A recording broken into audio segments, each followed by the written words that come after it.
Hey there, welcome to another episode of Eve News, Weather, and Sports. I'm Mike Azariah. Today is December 15th, 2025, and let's get down to business because there's a few things I want to chat about this time. First, FanFest. Amionia, I hope I got her name right because on her podcast she got my name wrong, and I like to be one up on people. Raised a whole bunch of money at Eve Amsterdam. She was one of the organizers of that, and she raised it for a good cause. She's actually offering to fly a couple of pilots to Eve Fan Fest along with tickets that CCP have kindly provided so that they can attend Fan Fest in the fall. I entered. So they had on December 12th, if you go to her Twitch stream, you can actually see that she read out or commented on all the stories that went in. I'm not quite sure how many were in there, but they're going to nail it down to five elected by people who vote on her website. I'll give a link to that below, and five people picked by some of their by herself, another Eve player, and three non-Eve players.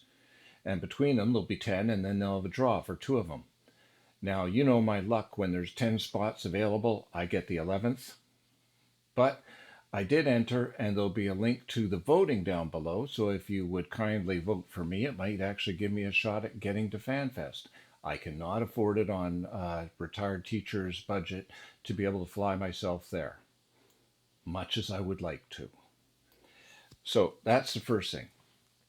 And FanFest is coming in May, so you may want to keep your eyes open. Or if you're thinking of going, super early bird tickets are gone. I don't know when early bird tickets will be done, and then we'll be into the next thing, just paying normal price for it. Uh, Pandemic Horde. I talked about them for the last few weeks, talking about how their group was bleeding people. Well, I'm going to tell you a story, and this is a personal one, but bear with me, it's relevant. My dad got very sick and eventually passed away. And but the thing is, his circle of friends weren't in touch with him. This was before cellular phones were really popular, and they just would talk to him when they saw him. And so I ran into one of his friends who was aware they had been sick, not they had been passed away, and I'd had enough of the "oh, I'm so sorry" and that sort of thing. So when they asked how my dad was doing, I said, "Well, he's stabilized, and the doctors say he's not going to get much worse." And they went, "Oh, that's really great." And that person walked away feeling really good. And my wife is looking at me going, "I do not believe you just said that because it was the truth. Dad is stable and you're not going to get much worse," ignoring, you know, decomposition. But other than that, I told the truth. Well, Pandemic Horde has stabilized. And they put out a ping about 4 days ago. I'm going to read you a bit of the ping that came out. As far as I know, this was put out by the interim or final leader of uh, Pandemic Horde, Johnny Trouser Snake. So, hello, friends. Last month we announced a plan to leave coalition behind and work towards being an independent enemy. They say plans never survive contact with the enemy, and as you know, ours didn't even survive the ping. There's been a lot of uncertainty since then, and people want a long term home and more space to play and live in. Live and play in. As an extended stay in purgatory while attempting to rebuild and navigating today's political landscape is something we no longer feel is feasible, nor would it be in the player's best interest. With that in mind, we will be shuttering Pandemic Horde and closing the alliance.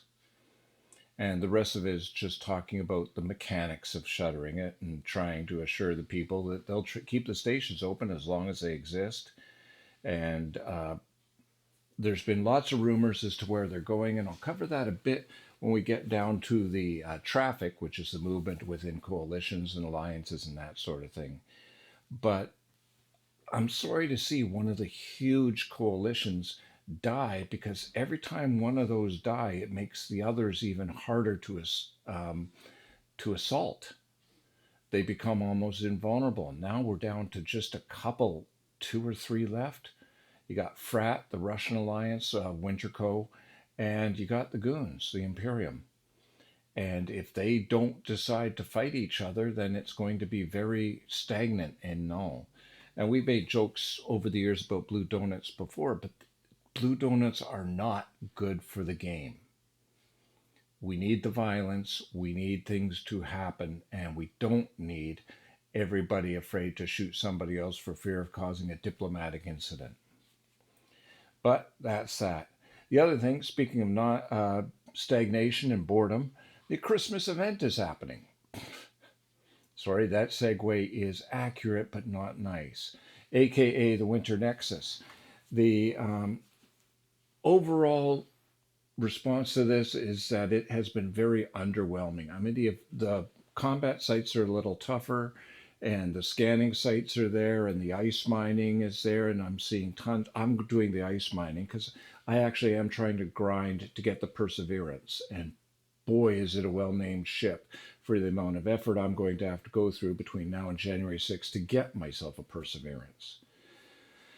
But the rewards are almost non existent, or else I am the most unlucky person in the world, and so is everybody else who is playing it, because nobody's turning up anything above a couple of million for running one of the green boxes for mining or doing the data. I've done scanning missions, I've done the data missions, I haven't done the combat because I just don't feel like it. But it is taking a long time to get myself up there. I'm in the 300s right now, and I have to get to 1050 or something like that to get my Perseverance ship. I will get it, but that's the only target I've got. The rest of it is really petty cash working your way up. So you have to be a dedicated player to actually go for that and decide this is what I want, this is how I'm doing it. What can I say? Onwards and upwards. So the weather, traffic, weather, movement, pandemic horde dropped 6,000 players in the past week. Well, we pretty much know why, don't we?